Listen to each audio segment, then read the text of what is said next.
지난 주간 미국에서 발행되는 목회 잡지에서 이런 글을 읽었습니다.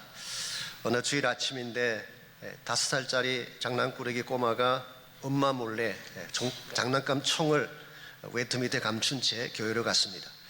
그리고 목사님께서 한창 설교를 하시는 도중에 장난감 총의 방아쇠를 빵하고 당겼습니다. 그랬더니 총소리에 놀란 교인들이 모두 바닥에 납작 엎드려져서 간절하게 기도하기 시작했습니다. 테러범이 들어온 줄 알고 이것을 본 꼬마의 엄마가 창피하기도 하고 미안하기도 해서 부랴부랴 아들을 끌고 예배당을 빠져나가려고 할 때에 연세가 지긋하신 권사님 한 분이 그분을 붙잡고 이렇게 말을 했습니다. 애를 너무 나무라지 마십시오. 난 지금까지 사람들이 오늘처럼 간절히 기도하는 것을 본 적이 없습니다. 당신 아들은 목사님이 지난 10년 동안 한 것보다 더 파워풀한 일을 했습니다. 이 아티클의 제목이 꼬마의 능력입니다. Power of Little Boy. 한 꼬마의 능력보다도 못한 현대 목회자의 무능력함을 풍자하기 위해 만든 글이라고 생각합니다만은 과연 사람들을 움직이고 그들을 엎드리게 만드는 진정한 파워가 무엇일까요? 솔직히 누구나 능력을 갖고 싶어 하죠. 그것을 가져야지 사람도 움직일 수가 있고 세상도 움직일 수가 있기 때문입니다. 그러나 참된 차원의 능력이 무엇인가에 대해서는 의견이 다양합니다. 어떤 사람은 돈이 능력이라고 생각을 합니다. 실제로 돈만큼 파워풀한 것이 있을까요? 특별히 저희들이 살고 있는 자본주의 사회에서는 돈이 모든 것을 말해주죠. 그래서 money talks, 돈이 말한다는 말이 있지 않습니까? 어떤 사람은 지성이 능력이라고 생각합니다. 아는 것이 힘이라는 말이 있는 것처럼 많이 배우는 것, 학벌이 좋은 것을 능력으로 생각하죠. 그래서 좋은 학교, 인류를 따지는 것도 이것 때문일 것입니다. 어떤 사람은 권력이 힘이라고 믿습니다. 한국의 케이스에 검찰의 권력 막강하잖아요. 청와대의 권력 막강합니다. 국가를 이끄는 지도자들은 군사력이나 경제력을 국가의 힘이라고 자랑하기도 합니다. 혹시 여러분께서 지난 주간 미 독립기념일 날 링컨 기념관에서 트럼프 대통령이 연설하는 걸 보신 적이 있는지 모르겠지만 연설 도중에 그 머리 위로 미국의 공군, 육해 공군의 비행기들이 지나가고 F-35라고 하는 스텔스기가 최정예 비행기죠. 쫙 하면 지나가는 그 장면이 TV 나오는 걸 보았어요. 미국 대통령이 독립기념일에 이런 일을 한 것은 68년 만이 처음이라고 합니다. 1951년도에 트루만 대통령 이후로 이 트럼프 대통령 때 처음으로 행한 일이라고 합니다. 왜 이와 같은 깜짝 쇼와 같은 일을 벌였을까요? 미국의 파워를 과시하기 위함일 것입니다. 근데 과연 이와 같은 물리적인 힘이나 군사적인 힘이 정말 세상을 바꾸는 능력일까요? 저는 거기에 동의하지 않습니다. 이와 같은 힘으로 국가를 움직이는 것은 가능하고 maybe 사람들의 겉모양을 움직이게 할 수 있을지는 모르지만 세상을 밝고 아름답게 만들 수는 없습니다. 왜냐하면 그런 힘으로는 사람들의 마음의 근본을 변화시킬 수 없기 때문에 그렇습니다. 실제로 지난 2000년의 인류 역사를 돌아보게 되면 역사의 방향을 바꾸고 참으로 세상을 밝고 아름답게 만들어왔던 힘은 무력이 아니었습니다. 사랑의 힘이었습니다. 희생과 진리의 십자가가 인류 역사의 방향을 바꾼 것이지 군사력이나 정치력이 인류 역사의 방향을 바꾸지 않았습니다. 그래서 우리가 잘 아는 바대로 나폴레옹이 마지막 죽기 전에 남겼던 유명한 말이 있지 않습니까? 나폴레옹은 아시는 대로 온 구라파를 정복하고 모스크바까지 진군해 갔다가 결국 패망하고 말년에 세인트 헬레나 섬에 유배되어서 제가 알기로는 위암으로 세상을 떠난 것으로 알고 있습니다. 그가 죽기 전에 마지막 남겨놓았던 말 중에 이런 글귀가 있습니다. 알렉산더 더 그레이트, 줄리어스 시저, 우리 인류 역사를 대표하는 놀라운 황제들이고 제왕들이죠. 그리고 나는 군사적 파워 위에 왕국을 세우려고 했다. 그러나 그 말로는 비참했다. 그러나 나사렛 예수는 사랑 위에 그의 나라를 세웠다. 오늘날 그의 나라는 왕성하며 온 인류는 그 앞에 엎드리고 수천의 사람들이 그를 위해 기꺼이 죽으려고 한다. 예수여, 당신이 이겼습니다. 이것이 그가 마지막 남긴 말 중에 하나라고 합니다. 여러분, 나사렛 예수와 시저를 비교할 때 누가 더 막강한 힘을 가진 자인가요? 그 당시 로마 황제의 힘은 정말 무소불위였습니다. 누구도 당할 수 없을 만큼 군사력도 막강하고 전 세계를 장악하고 소유했던 나라였죠. 그 반면에 예수 그리스도는 나사렛 출신, 재산이 있었나요? 재산 없었어요. 성경 기록에 하면은 인자는 머리 들 곳이 없다 그렇게 표현했는데 점잖은 말씀으로 그렇게 쓴 것이지 요즘식으로 표현하면 he was homeless, 노숙자에 불과했어요. 군대에 없었습니다. 그가 데리고 다니던 제자들이라고 해봐야 12명에 불과했고 시골에서 고기 잡다 온 어부들이 대다수였어요. 무능력하기도 하고 수두패하기도 한 이러한 제자들, 이들을 끌고 다니면서 3년 동안 사역했던 예수님을 아이러니하게도 그 당시 유대 집권층과 로마 총독부가 가장 두려워했어요. 군사도 가지지 못하고 아무런 재산도 갖지 못하고 세상적인 힘을 하나도 가지지 못했는데도 불구하고 왜 예수님을 그처럼 두려워했을까요? 예수님께서 소유하신 사랑의 파워, 거룩한 삶의 파워 때문에 그런 것입니다. 오늘 여러분 가져가 진실로 열망해야 될 파워가 있다면 바로 이와 같은 것이 되어야 합니다. 예수님께서 가지고 계셨던 인격적인 능력과 사랑의 힘이 우리의 파워가 될 때에 우리를 통해 세상이 변화되는 것입니다. 오늘 여러분 가정은 크리스찬으로 이 땅을 살아가고 있는데 참 예수의 제자로서 이 사상을 변화시킬 참된 능력을 소유해서 이 땅을 변화시키려면 우리 모두에게 무엇이 필요할까요? 오늘 같이 본 이 본문을 가지고 이것을 함께 정리해 보려고 합니다. 오늘 같이 읽은 본문에 보시면은 교회 분열에 대한 마지막 랩합하는 말씀이 오늘 본문의 내용입니다. 지난번 잠깐 소개해드린 것처럼 1장 10절에서 시작된 이 말씀이 4장 마지막 부분까지, 그래서 고린도전서 전체에서 가장 긴 섹션이 교회 분열의 문제를 다루는 말씀이었습니다. 그만큼 이 문제는 심각했고 그리스도인을 상하는 것이기 때문에 사도 바울은 시리어스하게 다룬 것입니다. 그래서 먼저 18절 말씀 보시면은 잘못된 능력을 자랑했던 사도 바울의 대적자들에 대해서 바울은 이렇게 고면합니다. 어떤 이들은 내가 너희에게 나아가지 아니할 것 같이 스스로 교만하여졌으나, 여기에 표현된 어떤 이들은 바울의 대적자를 말합니다. 그리고 고린도 교회 안에 그들의 숫자가 제법 많았던 것 같습니다. 최소한 교회의 중심 권력을 장악한 사람들이 이 사람들이었던 것 같습니다. 그래서 그들은 노골적으로 바울은 다시 이 교회에 발을 들어놓지 못한다, 큰 소리를 치고 자랑을 했습니다. 이와 같은 그들의 모습에 대해서 19절 20절을 보시면은 바울은 뭐라고 말씀하고 있나요? 주께서 허락하시면 내가 너에게 속히 나아가서 교만한 자들의 말이 아니라 오직 그 능력을 알아보겠다. 그들이 힘을 가졌다, 파워를 가졌다고 이야기하는데 그 능력이 어떤 차원의 파워인지 체크하겠다, 그런 뜻입니다. 그리고 나서 20절에서 굉장히 중요한 말씀 하나를 선포하고 있습니다. 하나님의 나라는 말에 있지 아니하고 오직 능력에 있습니다. For the kingdom of God is not a matter of talk. 말에 있는 것이 아니라 but of power. 능력에 있는 것이다. 여기서 말하는 능력은 세상의 파워를 말하는 것이 아닙니다. 하나님 나라의 파워를 말하는 것입니다. 일반적으로 세상이 말하는 능력과 하나님 나라의 능력은 차이점이 있습니다. 한 세 가지 측면에서 정리해드리자면, 첫 번째로 그 원천이 다릅니다. 오리진이 다른 것입니다. 세상 능력은 인간에게서 비롯된 것이죠. 그러므로 아무리 막강하다고 할지라도 한계가 있는 것입니다. 그 반면에 하나님 나라 능력의 원천은 하나님 자신입니다. 그러므로 능력에 한계가 없고 무엇이든 감당할 수 있는 것, 이것이 바로 하나님 나라의 능력입니다. 두 번째로 목적이 다릅니다. 하나님 나라의 능력은 하나님의 영광을 위한 것입니다. 그 반면에 세상의 능력은 자신의 바벨탑을 쌓기 위한 것이죠. 셋째로 그 열매가 다릅니다. 세상 능력은 투쟁과 착취를 위한 야망의 열매를 남기는 것이라고 한다면, 하나님 나라의 능력은 생명과 회복을 가져옵니다. 무너진 터전 가운데 들어가서 치유를 선포하고 소망을 선사하는 것이 하나님 나라의 능력의 열매입니다. 이런 측면에서 여러분 가져가 진실로 예수님을 따르는 주님의 제자라면, 하나님이 기뻐하시는 일꾼으로 바르게 쓰임받기를 원한다면 어떤 능력을 사모해야 될까요?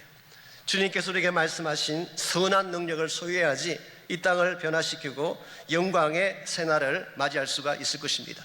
세상 사람들은 물질에 자기의 인생을 걸고, 세상 사람들은 세상의 권력을 따라 사는데 전심을 다할지 모르지만, 여러분 가정은 예수님께서 보여주신 참된 능력, 사람들의 마음에 감동을 안겨주고 그래서 이 땅을 밝게 만들 수 있는 참된 능력에 관심을 가져야 되고, 이 능력을 소유해야만 여러분 가정가 하나님께 바르게 쓰임받고 하나님 나라 일꾼으로 사역을 감당할 수가 있습니다. 그렇다면 우리 모두가 사모하고 소유해야 될 참된 능력은 어떤 것일까요? 오늘 본문에 보시면은 이 세상을 변화시키는데 꼭 필요한 하나님의 백성이 갖춰야 될 세 가지 능력을 오늘 본문을 통해 소개하고 있습니다. 첫 번째로 참된 능력은 헌신된 사랑입니다. 이 compassionate heart, 이것이 세상을 변화시키는 진정한 능력이 되는 것입니다. 14절과 15절을 보시기 바랍니다. 내가 너희를 부끄럽게 하려고 이것을 쓰는 것이 아니라 오직 너희를 내 사랑하는 자녀같이 구원하려 하는 것이라고 했습니다. 지금까지 사도 바울은 고린도 성도들을 향해서 조금은 엄중하게 또 때에 따라서는 풍자적으로 책망하는 메시지를 선포했습니다. 그런데 이와 같은 메시지를 선포한 이유가 그들을 부끄럽게 하기 위한 것이 아니라 뭐라고 했어요? 그들을 사랑하는 자녀로 삼았기 때문이다. 즉 사랑이 그 동기가 된 사실을 밝히고 있습니다. 그러면서 15절에서 굉장히 의미심장한 말씀 하나를 소개하죠. 15절, 그리스도 안에서 1만 스승이 있으되 아버지는 많지 아니하니 그리스도 예수 안에서 내가 복음으로써 너희를 낳았다고 했습니다. 여기 보게 되면 스승이 나오고 아버지가 나오는데 스승과 아버지는 어떻게 다를까요? 사실 우리 동양에서는 이 스승에 대한 지위가 굉장히 높고 존경의 대상입니다. 소학이라는 책에도 보게 되면 군사부일체라는 그런 단어가 나오잖아요. 즉 임금과 스승님과 부모님은 하나다. 군사부일체. 이것을 패러디해서 만든 영화가 두사부일체라고, 두목과 스승님과 부모님은 하나다 그래가지고 아주 말도 안 되는 코미디가 나왔던 적이 있는 걸 기억하는데요. 동양 사회에서는 스승 그러면은 지위도 높고 존경받는 대상으로 생각을 하지만 고대 헬라 사회에서는 그렇지 않았어요. 오늘 본문에 스승이라고 번역한 이 단어가 파이다고고스라는 단어인데 여기서 나온 영어가 페다고지, 교육학이라는 단어가 여기서 나왔어요. 원래 이 단어는 고대 헬라 사회에서 자녀 양육을 책임지는 종을 지칭하던 단어였습니다. 마치 어린아이가 태어나게 되면 유모가 필요했던 것처럼 젖을 먹이고 양육을 해야 되니까 아예 지적인 양육을 하기 위해서는 서번트가 필요한데 그때 사용되었던 종을 파이다고고스라고 불렀어요. 오늘 본문에 사용된 스승이라고 번역한 단어가 이 단어입니다. 그래서 어떤 영어 번역에서는 튜터, 가정교사라 그렇게 번역하기도 했고 갈라디아서 4장 2절에서는 몽학 선생이라고 번역했어요. 세 번역에는 후견인 그렇게 번역을 했습니다마는 사도 바울은 예수님이 오시기 전에 율법을 소개하면서 율법은 우리를 가이드하는 몽학 선생에 불과하다, 튜러에 불과하다. 그건 진짜가 아니라는 것입니다. 우리가 사랑의 관계를 맺고 함께 가야 될 대상이 아니라 잠깐 우리를 가르치고 떠나가는 튜러에 불과하다 할 때에 동일한 이 단어를 사용했습니다. 그러므로 오늘 본문에서 스승이라고 번역한 이 단어는 객관적인 위치에서 의무적으로 아이를 가르치는 사람, 즉 지식만 전달하고 끝나는 관계, 이 관계가 끝나면 헤어지려 아무 문제가 없는 케이스가 스승과 아이의 케이스입니다. 그런데 아비는 그렇지가 않아요. 아비는 혈연의 관계이기 때문에, 자신이 낳은 핏줄이기 때문에 그 아이가 어떤 케이스가 되더라도 놓을 수가 없습니다. 사랑하게 돼 있고 죽는 순간까지 잊을 수 없고 놓칠 수 없는 것이 아버지 사랑의 핵심이라고 할 수가 있습니다. 그래서 오늘 본문의 말씀을 통해서 바울은 너희들에게 아무리 많은 스승이 있다고 할지라도, 너희들을 객관적으로 가르치고 지식을 전달하는 스승이 아무리 많다고 할지라도 복음 안에서 너희를 낳았던 아비는 많지 아니하다. 즉 나는 너희들을 해산의 고통을 통해 한 생명이 태어나듯이 복음을 통해 낳았던 자녀들이다. 그러므로 너는 너희들을 그냥 방치할 수 없고 너희들이 잘못된 길로 가는 것을 외면할 수 없다. 이 메시지를 선포하고 있는 것입니다. 실제로 사도 바울은 고린도에 있는 성도들을 정말 사랑했어요. 그야말로 compassionate heart를 가지고 마음속에는 진정한 사랑을 가지고 그들을 케어했고 돌보았고, 시면을 본문에서 매에 대한 말씀을 하고 있는데요, 매를 때리는 것마저도 근본 동기가 사랑인 사실을 밝히고 있습니다. 언젠가 제가 책에서 읽었던 예화이긴 합니다마는 한 아버지의 사랑에 대한 스토리를 오래전에 보았던 경험이 있습니다. 한 아들이 있는데 말을 잘 안 들었어요. 공부도 잘 안 하고 학교도 제대로 가지 않고 계속 나가서 놀기만 하는, 보다 못한 아버지가 어느 날 밤 아들을 불렀습니다. 그리고 다리에 피가 나도록 회초리로 때렸어요. 그랬더니 그 다음 날부터 아이가 변하기 시작했어요. 바른 생활을 하게 되고 공부도 열심히 하게 되고 나쁜 친구도 끊게 되는, 이것을 곁에서 지켜본 어머니가 아들에게 말했습니다. 그날 밤 회초리가 아프긴 아팠나 보구나. 그 이후로 너가 이렇게 변한 걸 보니까. 그 말을 들은 아들이 이야기하죠. 아닙니다. 아버지의 매가 아파서가 아니라 그날 밤 저는 아버지의 눈물을 보았기 때문입니다. 그날 밤 나를 피가 나도록 때리신 후에 방에 혼자 남아 우시던 아버지의 눈물을 저는 보았습니다. 참으로 한 사람을 변화시키는 파워가 어디 있을까요? 강력하게 때리는 매가 아니라 매 속에 담겨져 있는 사랑이라는 사실을 밝히고 있습니다. 오늘 세상 사람들이 정말 원하는 것은 이 사랑이에요. compassionate heart를 필요로 하는 것입니다. 그래서 정말 이 사랑을 우리가 안겨줄 수 있을 때, 이 사랑을 가지고 그들을 케어할 수 있을 때에 아무리 변하지 않는 사람도 변할 수가 있고 하나님이 기뻐하는 열매들이 우리 삶을 통해 맺혀지게 되는 것입니다. 이런 측면에서 우리 크리스찬 삶은 스승의 삶으로 끝나서 안 됩니다. 아비가 돼야 돼요.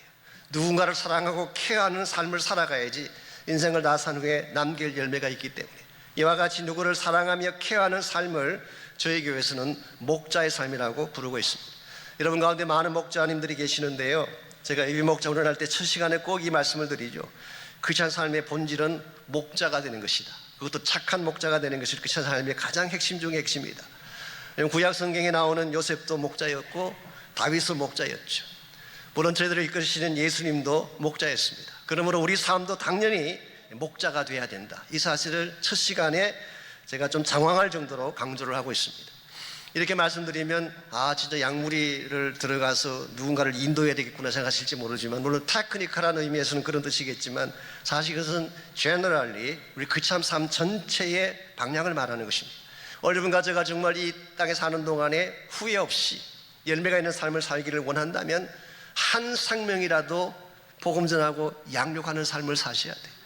우리가 세상을 떠날 때 여러분이 아무리 많은 걸 가지셔도요, 세상을 떠날 때 가져갈 수 있는 건 아무것도 없어요. 아무리 돈이 많고 재력이 뛰어나도 그 어떤 것도 사망선을 넘길 수 있는 것은 아무것도 없습니다.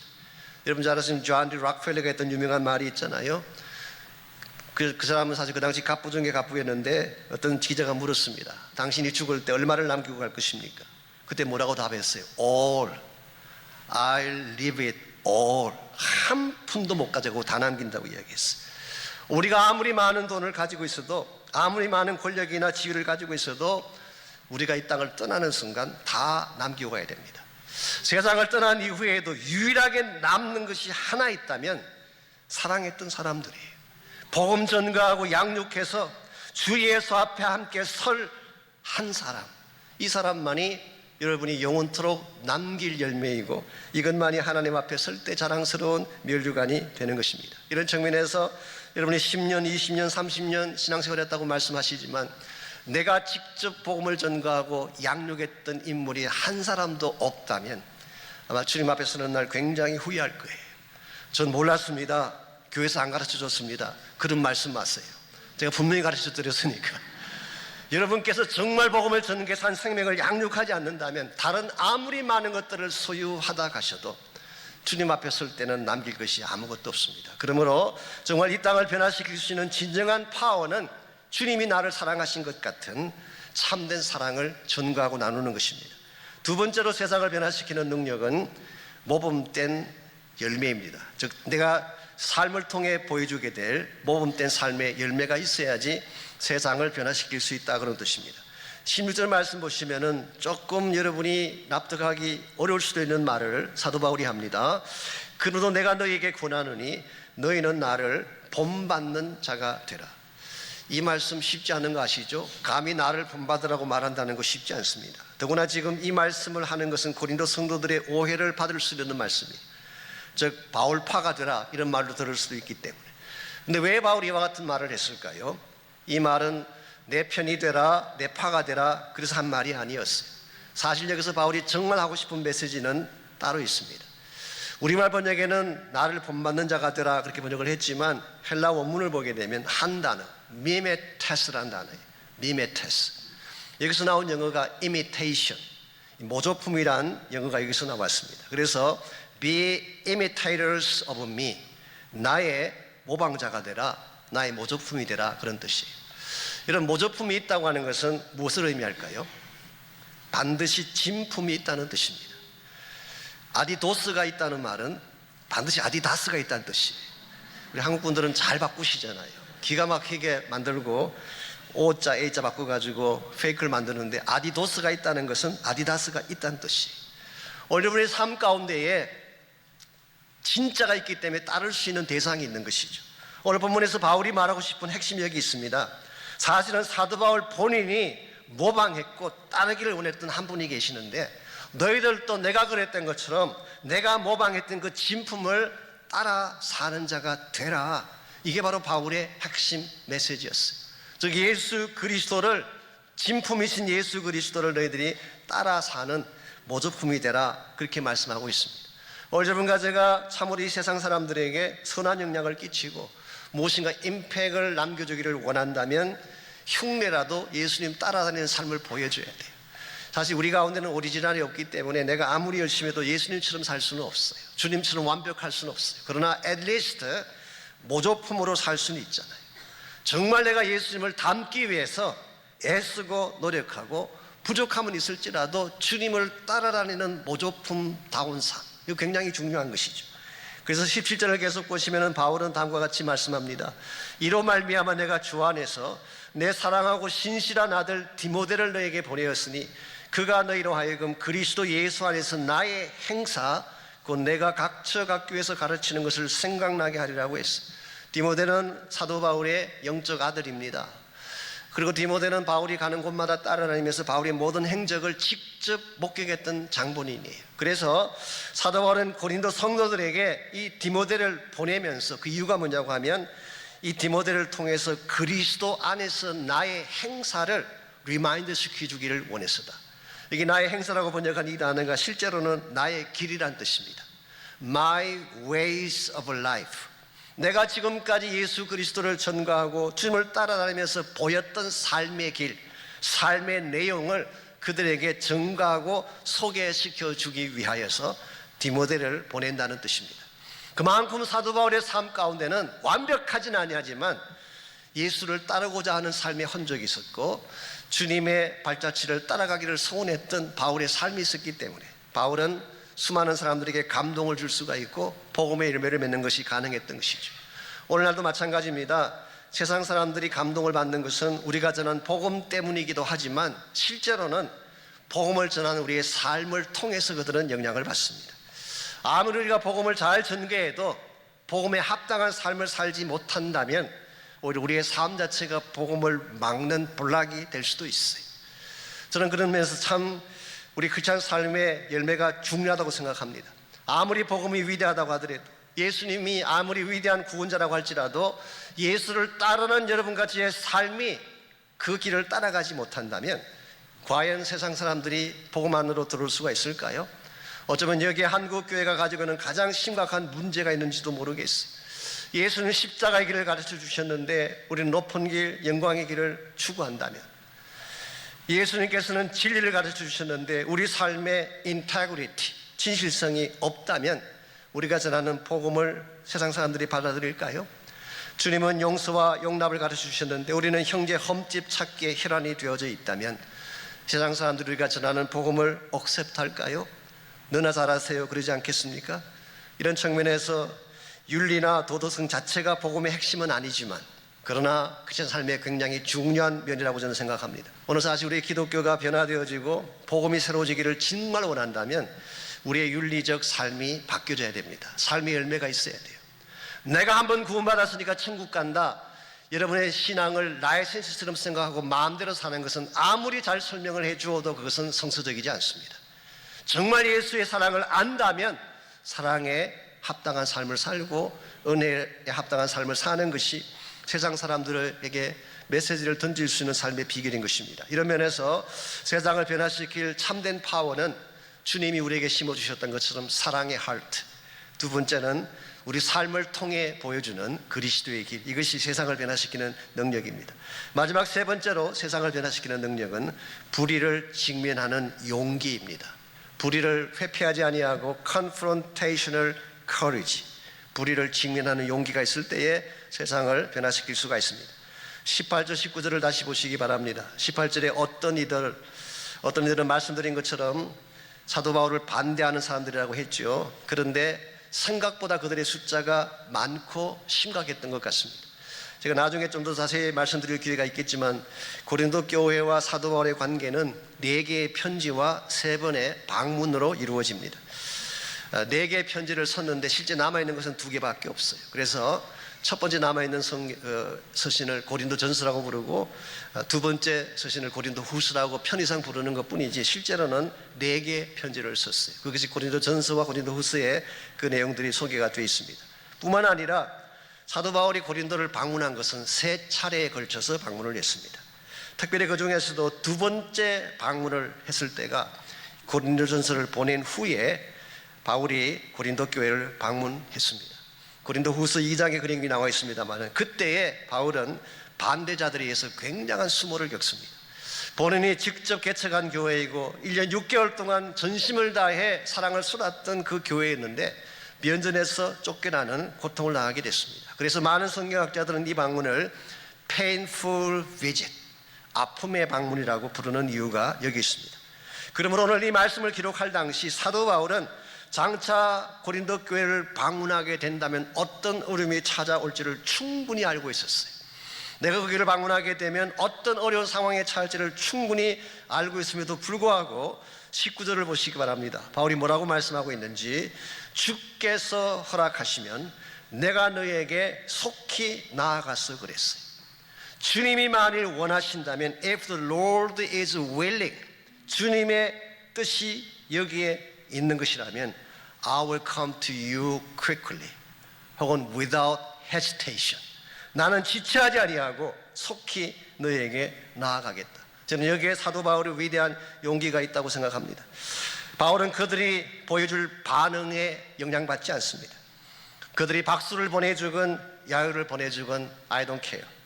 그들의 협박에도 전혀 두려워하지 않습니다. 나를 공격하고 내치는 케이스가 일어난다고 할지라도 나는 상관없다. 중요한 것은 if God is willing, 하나님께서 만일 원하시는 것이라면, 주님께서 원하시는 것이라면 I will take the risk, 나는 이 위험의 부담을 테이크할 용기가 있다. 저는 이것을 바른 용기라고 생각합니다.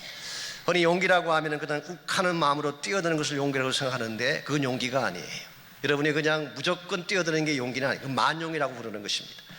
예를 들어서 무조건 믿습니다 그리고 건물 옥상에서 뛰어내리면 어떻게 될까요? 돌아가시는 거죠. 그건 믿음도 아니고 용기도 아니에요. 참된 용기는 사실은 말씀과 성령으로부터 옵니다.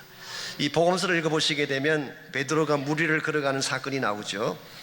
여러분과 제가 잘 아는 바대로 베드로는 원래 성격이 다혈질이고 좀 어브랍트한 그런 인물이었어요. 그래서 항상 좌충우돌하는 그런 인격인데요. 자세히 보게 되면 베드로가 실제로는 그렇지 않았던 것 같습니다. 한밤중에 제자들이 배를 타고 가는데 한밤중에 풍랑이 일어났습니다. 그때 멀리서 보고 계시던 주님이 그 한밤에 풍랑을 뚫고 바다 위로 주님이 걸어오시죠. 예수님이 걸어오시는 모습을 본 베드로가 무작정 배에서 뛰어내렸을까요? 아닙니다. 만일 그 파도 치는 한가운데로 그냥 뛰어내렸다면 maybe 돌아가셨을 가능성도 있습니다. 근데 마태복음 14장 28절에 보면 베드로가 이렇게 말합니다. 주시거든 정말 오시는 당신이 주님이 분명하다면 나를 명하사 물 위로 오라 하소서. 그는 뛰어내리기 전에 먼저 주님의 오케이를 받기를 원했어요. 그때 예수님께서 오라 하시니 베드로가 배에서 내려 물 위로 걸어갔다고 성경은 기록하고 있습니다. 참된 용기는 나에게서 시작하는 것이 아닙니다. 하나님의 말씀과 성령이 주시는 확신이 분명할 때, 말씀의 확신과 성령이 나에게 주는 담대함이 나로 하여금 움직이게 할 때, 이것이 진정한 차원의 용기가 되는 것입니다. 이 용기가 어떠한 난관에도 불구하고 그것을 이길 수 있는 힘이 되고 세상을 정복할 수 있는 능력의 원천이 되는 것입니다. 우리가 이미 잘 아는 것처럼 우리 크리스찬 삶 자체가 스톰을 통과하는 것과 똑같습니다. 세속화의 바람이 너무 세게 불어올 때가 많아요. 우리 힘으로는 그 풍랑을 이길 수도 없고 그 풍랑을 떨치고 나갈 수도 없는데, 우리가 그 풍랑을 극복할 수 있는 유일한 한 가지 방법이 있다면 말씀과 성령의 능력으로, 믿음의 용기로 그것을 행하는 것입니다. 그때에 풍랑이 나를 덮치는 것처럼 몰려오지만 그 말씀과 하나님의 능력 앞에 잠잠게 될 수가 있고 세상을 새로운 차원으로 변화시킬 수 있는 파워가 우리가 아닌 하나님이 주는 능력 안에서 나오게 되는 것입니다. 이런 측면에서 여러분과 제가 정말 험악한 이 세대를 이기고 이 세상의 풍파를 이겨내기를 원한다면 여러분께서 가지고 계시는 지적인 능력이나 인간적인 능력만으로 절대로 안 됩니다. 하나님 말씀의 진리와 내 안에 임재하셔서 나에게 힘을 베풀어 주시는 성령의 능력이 충만할 때 비로소 우리는 풍랑도 이길 수가 있고 세속화의 바람도 이길 수가 있는 것입니다.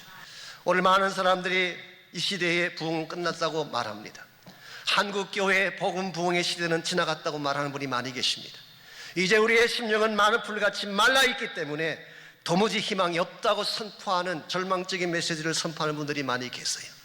과연 그럴까요? 아닙니다. 우리 인간의 마음은 말랐는지 모르지만 우리 인간이 인간의 자력으로 무엇을 하려고 하는 나머지 세상 따라 살아가느라고 우리 교회의 복음의 부흥이 멈춘 것처럼 보이는지 모르지만 지금이라도 성령께서 다시 기름 부어주시면 저는 부흥이 일어날 수 있다고 믿습니다. 하나님이 역사하시면 새로운 시대는 찾아오는 것입니다. 나의 능력, 나의 힘이 아니라 하나님의 권세가 우리 가운데 임재하시게 되면 다시 새 기적은 일어날 수가 있고 새 축복의 아침은 찾아오는 것입니다. 이런 의미에서 우리가 정말 필요로 하는 것은 하나님의 능력을 간구하는 기도입니다. 나의 능력을 신뢰하지 말고 내가 가진 것을 자랑하지 아니하고 겸손하게 엎드려서 하늘의 은혜를 구하고 성령의 능력을 구하게 되면 하나님 마침내 하늘 문을 여시고 하늘의 축복과 능력의 소낙비를 우리 모두에게 부어주실 줄 믿습니다. 이것을 위한 것이 8월부터 시작되는 중보기도 축제입니다. 단순한 행사가 아닙니다. 단순한 프로그램이 아닙니다. 저는 저희 교회는 모든 분들이 다 미스바에 모였던 이스라엘 백성처럼 하나님의 기도 자리에 꼭 나오시기를 바랍니다.